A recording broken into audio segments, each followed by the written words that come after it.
Hello friends, പുതിയൊരു വീഡിയോയിലേക്ക് എല്ലാവർക്കും സ്വാഗതം. അപ്പോൾ കുറേ നാളത്തെ മഴയൊക്കെ കഴിഞ്ഞു, ഒന്ന് ശാന്തമായി പ്രകൃതിയൊക്കെ. എല്ലാവരും സേഫായിട്ടിരിക്കുന്നു എന്ന് വിശ്വസിക്കുന്നു. അടുത്ത പരിപാടി എന്ന പോലെ നമ്മൾ സ്കൂൾ തുറന്നു. തിങ്കളാഴ്ച കുറേ സ്കൂളുകൾ തുറന്നു, ബുധനാഴ്ച ബാക്കി തുറക്കും. അങ്ങനെ ഒരുപാട് കുഞ്ഞുങ്ങൾ പുതിയ പുസ്തകവും ബുക്സും ബാഗും ഒക്കെ ആയിട്ട് സ്കൂളിലേക്ക് പോവാണ്. പുതിയൊരു അധ്യയന വർഷത്തിന് തുടക്കം കുറിക്കുകയാണ്. ഇപ്പോൾ സ്കൂളിലേക്ക് ആദ്യമായിട്ട് പോകുന്ന കുഞ്ഞുങ്ങളുമുണ്ട്, അല്ലാത്തവരുമുണ്ട്. എല്ലാവർക്കും എല്ലാ ആശംസകളും നേരുവാണ്. ഫസ്റ്റ് നന്നായിട്ട് പഠിച്ച് നല്ല കുഞ്ഞുങ്ങളായിട്ട് വളർന്നു വരാൻ എല്ലാവർക്കും ആശംസകൾ നേരുന്നു. പിന്നെ ഈ പറഞ്ഞ പോലെ ബാക്ക് ടു സ്കൂൾ എന്ന് പറഞ്ഞ് ഞാനൊരു വീഡിയോ ചെയ്യുന്നത്. അപ്പോൾ അതിൻ്റെ ഫസ്റ്റ് പാർട്ടാണിത്. ഇതിപ്പോൾ ഞാൻ സാധനങ്ങൾ അല്ലെങ്കിൽ സ്കൂളിലേക്കുള്ള സാധനങ്ങൾ ഷോപ്പിങ്ങും കാര്യങ്ങളും ഒന്നുമല്ല. ഒന്നാമത് കാശി ഇപ്പോൾ നമ്മൾ കൊണ്ട് വിടുന്നുണ്ടെങ്കിലും ജസ്റ്റ് ആ ഓപ്പണിങ്ങിൻ്റെ അന്ന് മാത്രമേ വിടുന്നുള്ളൂ. പിന്നെ 2 മാസം ഓൺലൈൻ ക്ലാസ്സാണ്. കാരണം പുള്ളിക്ക് അങ്ങനെ പോകാൻ പറ്റാത്തൊരു സാഹചര്യം വന്നതുകൊണ്ട് സ്കൂളിൽ സംസാരിച്ചു. നമ്മളപ്പം 2 മാസത്തേക്കിന് ഓൺലൈനായിട്ടാണ് ക്ലാസ്സൊക്കെ. അതുകൊണ്ട് എല്ലാ സാധനങ്ങളുടെ ഒന്നും ആവശ്യം ഉണ്ടായിരുന്നില്ല. ബുക്സ് മാത്രം മതി, പിന്നെ ബാഗും. അങ്ങനെ അത് രണ്ടും മാത്രമേ മേടിച്ചിട്ടുള്ളൂ. അപ്പോൾ അങ്ങനെ ഷോപ്പിങ്ങും കാര്യങ്ങളും ഒന്നും നമ്മൾ എടുത്തിട്ടില്ല. ഈ ഷോപ്പിംഗ് അല്ലെങ്കിൽ കുഞ്ഞുങ്ങളെ വിടുന്നത് ഇതുപോലെ തന്നെ പ്രധാനപ്പെട്ടതാണ് എന്ന് എനിക്ക് തോന്നിയിട്ടുള്ള കുറച്ച് കാര്യങ്ങൾ നമ്മൾ പേരൻസും കുഞ്ഞുങ്ങളും ഒരേപോലെ മനസ്സിലാക്കേണ്ടതും ശ്രദ്ധിക്കേണ്ടതായിട്ടുള്ള കുറച്ച് കാര്യങ്ങൾ എല്ലാവർക്കും അറിയാവുന്നതാണ്. എന്നാൽ പോലും ഒരു വീഡിയോ ആക്കാം എന്ന് വിചാരിച്ചിട്ടാണ് ഞാനിതിനെക്കുറിച്ച് സംസാരിക്കുന്നത്. നമ്മളിപ്പോൾ കുഞ്ഞുങ്ങളെ വിടുന്നു, സ്കൂളിലേക്ക് വിടുമ്പോൾ നമ്മളും അവരും കുറേ കാര്യങ്ങൾ അറിഞ്ഞിരിക്കേണ്ടതായിട്ടുണ്ട്. പ്രത്യേകിച്ച് ഇപ്പോഴത്തെ കാലഘട്ടത്തിൽ ഈ പറഞ്ഞ പോലെ ലഹരിയുടെ ഉപയോഗവും അതുപോലെ തന്നെ ശാരീരികമായിട്ടുള്ള ഉപദ്രവവും ഒക്കെ ഒരുപാട് കൂടി വരുന്ന ഒരു സാഹചര്യമാണ് ഇപ്പോഴത്തെ കാലം. അപ്പോൾ കുഞ്ഞുങ്ങൾ കൂടുതലും മനസ്സിലാക്കേണ്ടതായിട്ടും അവർ പഠിക്കേണ്ടതായിട്ടും നമ്മൾ പഠിപ്പിക്കേണ്ടതായിട്ടുമുള്ള ഒരുപാട് കാര്യങ്ങളുണ്ട്. അതിൽ ഞാൻ പറയുന്ന ആദ്യത്തെ കാര്യം എന്ന് പറയുന്നത്, എല്ലാ കുഞ്ഞുങ്ങൾക്കും ലഹരി ഉപയോഗത്തിനെ കുറിച്ചൊരു ബോധവൽക്കരണ ക്ലാസ്സുകൾ എല്ലായിടത്തും നടക്കുന്നുണ്ട് തീർച്ചയായിട്ടും. പക്ഷേ നമ്മൾ വീട്ടിൽ മൈന്യൂട്ടായിട്ടുള്ള ചില കാര്യങ്ങൾ ശ്രദ്ധിച്ചേ പറ്റുള്ളൂ. നമ്മൾ കുഞ്ഞുങ്ങളെ സ്കൂളിലോട്ട് വിടുമ്പോഴത്തേക്കിനും അവരുടെ അടുത്ത് പറയാറുണ്ട്, ഫുള്ള് കഴിക്കണം, തന്നു വിടുന്ന ഫുള്ള് കഴിക്കണം, വെള്ളം ശരിക്കും കുടിക്കണം, അവിടെ വഴക്കൊന്നും ഉണ്ടാക്കരുത്, നന്നായിട്ട് പഠിക്കണം, ടീച്ചർ പറയുന്നത് കേൾക്കണം. ഇങ്ങനെ ഒരുപാട് കാര്യങ്ങൾ പറഞ്ഞു കൊടുത്തിട്ടൊക്കെയാണ് നമ്മൾ കുഞ്ഞുങ്ങളെ സ്കൂളിലേക്ക് വിടുന്നത്. അതുപോലെ തന്നെ പ്രധാനപ്പെട്ട കുറച്ച് കാര്യങ്ങൾ. അതിൽ ആദ്യത്തെ കാര്യമെന്ന് പറഞ്ഞാൽ, സ്ഥിരമായിട്ട് കുഞ്ഞുങ്ങൾ ഏതെങ്കിലും ഒരു മിഠായി സ്ഥിരമായിട്ട് കഴിക്കുന്നുണ്ടോ, അല്ലെങ്കിൽ എന്നും അത് വേണം, അതില്ലാതെ പറ്റില്ല, അങ്ങനെയുള്ള ഒരു സാഹചര്യത്തിലോട്ട് കാര്യങ്ങൾ നീങ്ങാതിരിക്കുക.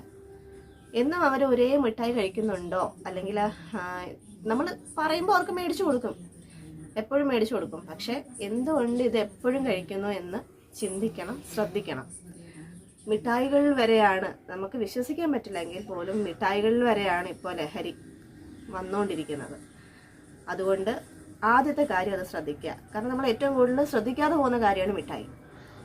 കുഞ്ഞുങ്ങളല്ലേ കഴിക്കുമെന്ന് വിചാരിച്ച് നമ്മൾ ശ്രദ്ധിക്കത്തില്ല. പക്ഷെ സ്ഥിരമായിട്ടൊരു മിഠായി കഴിക്കുന്നുണ്ടെങ്കിൽ അത് ശ്രദ്ധിക്കുക. കാരണം സ്കൂളിൻ്റെ പരിസരത്തു നിന്നൊക്കെയുള്ള കടകളിൽ നിന്ന് ഇവർ സ്ഥിരമായിട്ട് മേടിക്കാനുള്ള സാധ്യതയുണ്ട്. അതുകൊണ്ട് ശ്രദ്ധിക്കുക അത്. പിന്നീടുള്ള കാര്യം, കുഞ്ഞുങ്ങൾ, ഞാൻ മറ്റൊരു ക്ലാസ്സിൽ കേട്ടതാണ്, കുഞ്ഞുങ്ങൾ വന്നു കഴിഞ്ഞ് അവരുടെ കൈ നന്നായി കഴുകിച്ചിട്ട് കൈ മണപ്പിച്ച് നോക്കാമെന്ന്. അത് അവരോടുള്ള ഒരു വിശ്വാസക്കുറവായിട്ട് ആരും കാണണ്ട. നമ്മൾക്ക് നമ്മുടെ കുഞ്ഞുങ്ങളെ വിശ്വാസമാണെങ്കിൽ പോലും പറ്റുമെങ്കിൽ അതൊക്കെ ഒന്ന് ചെയ്ത് നോക്കുക. നമുക്കൊരു സംശയം തോന്നിയാൽ, ഇപ്പം ഇങ്ങനെ ഉണ്ടോ, കുഞ്ഞ് ഉപയോഗിക്കുന്നുണ്ടോ എന്ന് എനിക്കൊരു സംശയം ഉണ്ടെന്ന് നമുക്ക് തന്നെ തോന്നുകയാണെങ്കിൽ കുറച്ച് നാൾ അടുപ്പിച്ച് അത് ട്രൈ ചെയ്ത് നോക്കാം. കൈ കഴുകിച്ചിട്ട് മണപ്പിച്ച് നോക്കാം, അതിനൊന്നും ഒരു തെറ്റുമില്ല. പിന്നീട് മൂന്നാമത്തെ കാര്യം എന്ന് പറയുന്നത്, ഇപ്പം പല സ്കൂളുകളിലും കുഞ്ഞുങ്ങൾ വണ്ടിയെ പോകുന്നു, തിരിച്ച് വണ്ടിയിൽ തന്നെ കൊണ്ടുവിടുന്നു. അങ്ങനെയുള്ള സിസ്റ്റം ആണെന്നുണ്ടെങ്കിൽ അത്രയും ഒരു കുഴപ്പമില്ല. എങ്കിൽ പലരും ഈ പറഞ്ഞ പോലെ അല്ലാതെ സ്കൂളിൽ പോകുന്നുണ്ട്, നടന്നു പോകുന്നവരുണ്ട്, പ്രൈവറ്റ് ബസ്, KSRTC അങ്ങനെയൊക്കെ പോകുന്നവരുണ്ട്.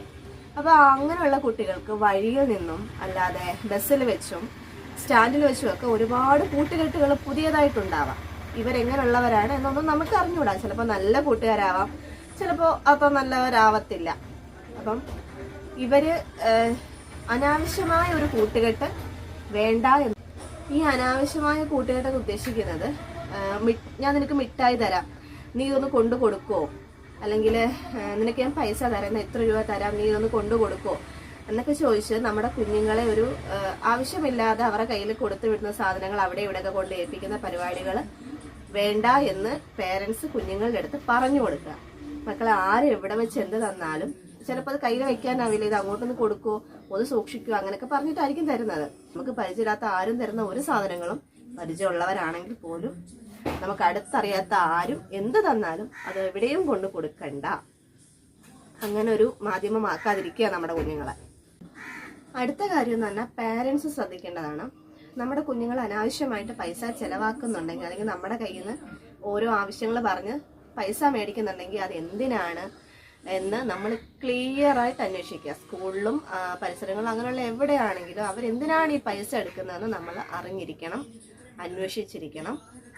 രണ്ടാമത് അവരുടെ കയ്യിൽ അനാവശ്യമായിട്ട് പൈസ നിങ്ങൾ കണ്ടാൽ നിങ്ങൾ കൊടുക്കുന്നില്ല, പിന്നെ എവിടെ നിന്നാണ് കുട്ടിക്ക് പൈസ എന്ന് നിങ്ങളും ചിന്തിക്കണം. എവിടെ നിന്നാണ് കുഞ്ഞുങ്ങളുടെ കയ്യിൽ ഈ പൈസ വരുന്നതെന്നുള്ളത് നിങ്ങളും ചിന്തിക്കണം. അതാണ് അടുത്ത കാര്യം. ഈ പൈസ ഇതിനു വേണ്ടിയിട്ടുള്ള ലഹരിക്ക് വേണ്ടിയിട്ടുള്ള പൈസയ്ക്കും മറ്റുമാണ് കൂടുതലും ഓരോരുത്തർ കൊലപാതകവും കാര്യങ്ങളും ഒക്കെ നടന്നു വരുന്നത് ഇപ്പോൾ. അപ്പോൾ അങ്ങനെയുള്ള ഒരു പ്രോത്സാഹനം സമ്മതിച്ചു കൊടുക്കാതിരിക്കാൻ. പിന്നീടുള്ള കാര്യം എല്ലാവർക്കും അറിയാം, ഗുഡ് ടച്ചും ബാഡ് ടച്ചും എല്ലാവരും പഠിപ്പിച്ചിട്ടുണ്ടായിരിക്കും. ആണിനെ ആയാലും പെണ്ണിനെ ആയാലും എല്ലാവരും പഠിപ്പിച്ചിട്ടുണ്ടായിരിക്കും. അത് ശ്രദ്ധിക്കുക. പിന്നെയും പറയാണ്, അതും ശ്രദ്ധിക്കുക. നോ പറയേണ്ടടുത്ത് എല്ലാവരും നോ പറയുക. അത് ലഹരിക്കെതിരെയാണെങ്കിലും ഇതുപോലെ തന്നെ ബാഡ് ടച്ച് വരുമ്പോഴാണെങ്കിലും നോ പറഞ്ഞ് തന്നെ എതിർക്കുക. കുഞ്ഞുങ്ങളെ അത് ശീലിപ്പിക്കുക. സ്കൂളിലെ ടീച്ചേഴ്സും, എനിക്ക് ഇപ്പോൾ അടുത്തിടയ്ക്ക് നടന്ന ഒരു മരണം കണ്ടെടുത്തോളം എനിക്ക് തോന്നിയൊരു കാര്യമാണ്, ടീച്ചേഴ്സും അതുപോലെ തന്നെ കുഞ്ഞുങ്ങൾ വന്ന് നമ്മളുള്ള സ്നേഹം കൊണ്ടോ നമ്മളുള്ള വിശ്വാസം കൊണ്ടോ ആയിരിക്കാം എന്തെങ്കിലും വന്ന് ഷെയർ ചെയ്യുന്നത്. അപ്പോൾ ആ കുഞ്ഞിനൊരു വേദന തോന്നി, എവിടെയെങ്കിലും വേദന എടുക്കുന്നു എന്നൊക്കെ പറയുമ്പോൾ അതിനെ നിസ്സാരമായിട്ട് കാണാതെ അത് എന്താണ് എന്ന് നിങ്ങളും ഒന്ന് അന്വേഷിക്കാൻ മുന്നിട്ട് ഇറങ്ങണം. നമ്മുടെയൊക്കെ കുഞ്ഞുങ്ങളെ പോലെ തന്നെ അല്ലേ. അപ്പം എനിക്കൊരു ഡാൻസ് സ്കൂളുണ്ട്. ഞാൻ അവിടുത്തെ എൻ്റെ കുഞ്ഞുങ്ങളോട് പറഞ്ഞിട്ടുള്ള കാര്യമാണ്, നിങ്ങൾക്ക് പേരൻസിൻ്റെ അടുത്ത് പറയാൻ പറ്റുന്നില്ല എന്ന് തോന്നുന്ന എന്ത് കാര്യങ്ങളും നിങ്ങൾക്ക് എന്നെ വിശ്വാസമുണ്ടെങ്കിൽ, എൻ്റെ അടുത്ത് ഇഷ്ടമുണ്ടെങ്കിൽ വന്ന് പറയാമെന്ന്. ഞാനായിട്ട് എല്ലാ കാര്യങ്ങളും ഷെയർ ചെയ്യുന്നു എന്ന് തന്നെയാണ് എൻ്റെ വിശ്വാസം. എല്ലാവരും അങ്ങനെ തന്നെയാണ്, എൻ്റെ അടുത്ത് എല്ലാ കാര്യങ്ങളും ഓപ്പണായിട്ട് സംസാരിക്കാറുണ്ട്. അപ്പോൾ ടീച്ചേഴ്സും അതേപോലെ തന്നെ നിൽക്കുക, റിക്വസ്റ്റാണ്. പിന്നെ പേരൻസ് അതുപോലെ തന്നെ കുഞ്ഞുങ്ങൾ എന്തെങ്കിലും വന്ന് പറയുമ്പോൾ, അല്ലെങ്കിൽ അവരങ്ങനല്ല മോനെ, അങ്ങനെ ആയിരിക്കത്തില്ല, അങ്ങനെ പറഞ്ഞ് തള്ളിക്കളയാതിരിക്കുക.